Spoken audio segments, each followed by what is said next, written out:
You, John Fitzgerald Kennedy, do solemnly swear. I, John Fitzgerald Kennedy, do solemnly swear. That you will faithfully execute the office of President of the United States. That I will faithfully execute the office of President of the United States. And will, to the best of your ability. And will, to the best of my ability. Preserve, protect, and defend the Constitution of the United States. Preserve, protect, and defend the Constitution of the United States. So help you God. So help me God.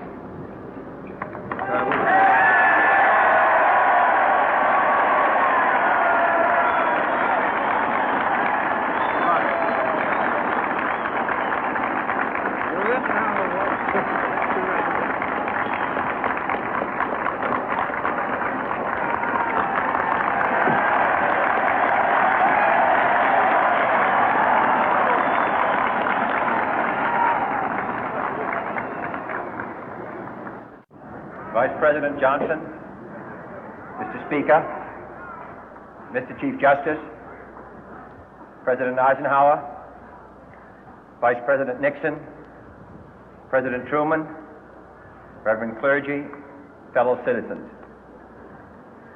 We observe today not a victory of party, but a celebration of freedom, symbolizing an end as well as a beginning, signifying renewal as well as change.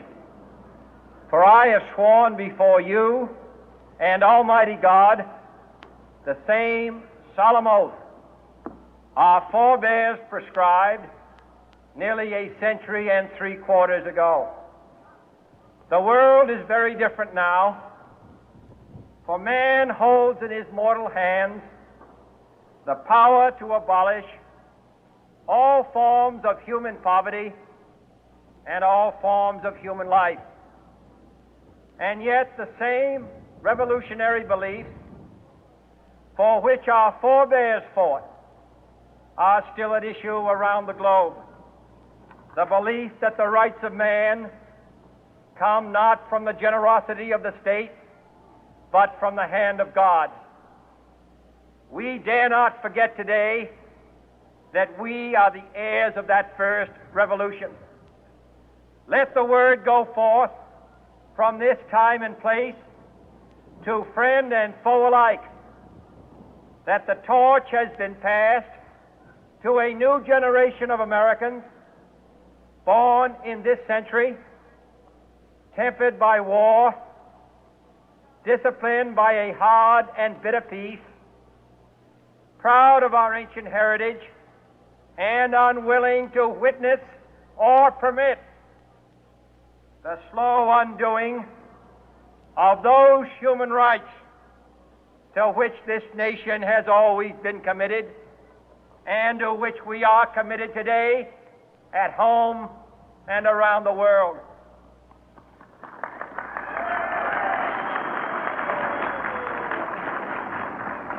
Let every nation know, whether it wishes us well or ill, that we shall pay any price, bear any burden, meet any hardship, support any friend, oppose any foe to assure the survival and the success of liberty.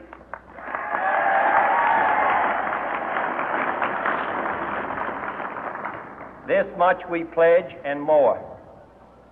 To those old allies whose cultural and spiritual origins we share, we pledge the loyalty of faithful friends.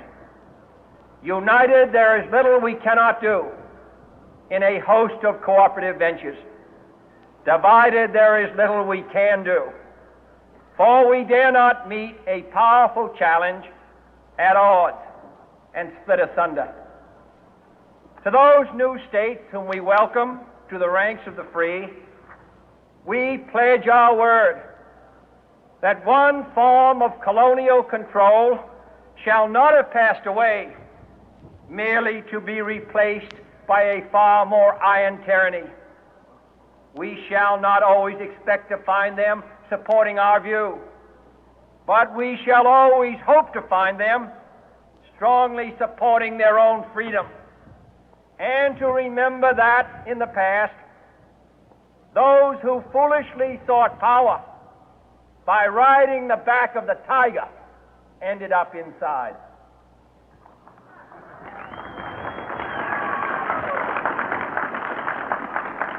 To those people in the huts and villages of half the globe struggling to break the bonds of mass misery, we pledge our best efforts to help them help themselves for whatever period is required, not because the communists may be doing it, not because we seek their votes, but because it is right. If a free society cannot help the many who are poor, it cannot save the few who are rich.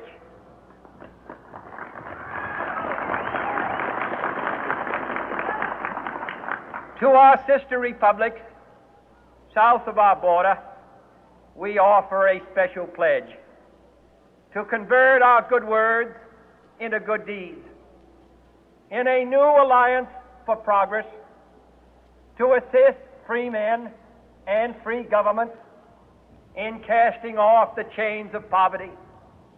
But this peaceful revolution of hope cannot become the prey of hostile powers. Let all our neighbors know that we shall join with them to oppose aggression or subversion anywhere in the Americas. And let every other power know that this hemisphere intends to remain the master of its own house.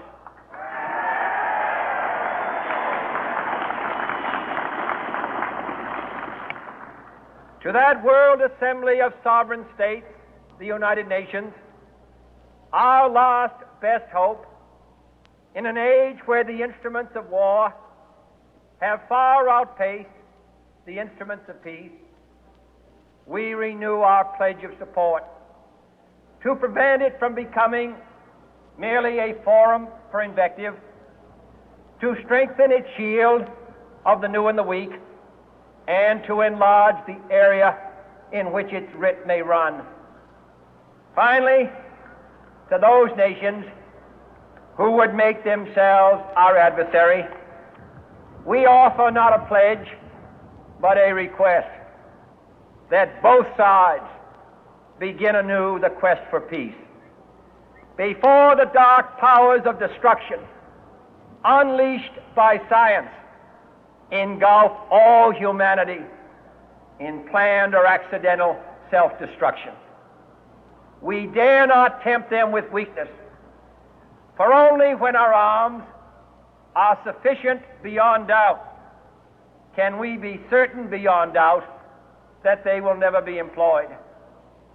But neither can two great and powerful groups of nations take comfort from our present course, both sides overburdened by the cost of modern weapons, both rightly alarmed by the steady spread of the deadly atom, yet both racing to alter that uncertain balance of terror that stays the hand of mankind's final war. So let us begin anew, remembering on both sides that civility is not a sign of weakness, and sincerity is always subject to proof. Let us never negotiate out of fear, but let us never fear to negotiate.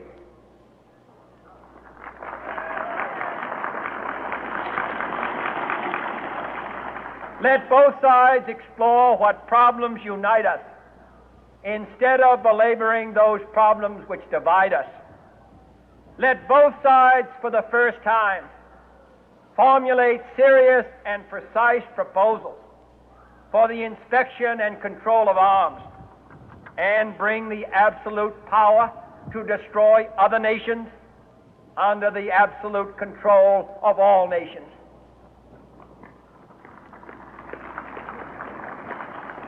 Let both sides seek to invoke the wonders of science instead of its terrors. Together, let us explore the stars, conquer the deserts, eradicate disease, tap the ocean depth, and encourage the arts and commerce. Let both sides unite to heed in all corners of the earth the command of Isaiah to undo the heavy burden and let the oppressed go free. And if a beachhead of cooperation may push back the jungle of suspicion, let both sides join in creating a new endeavor, not a new balance of power, but a new world of law, where the strong are just and the weak secure and the peace preserved. All this will not be finished in the first 100 days, nor will it be finished in the first 1,000 days, nor in the life of this administration, nor even perhaps in our lifetime on this planet. But let us begin.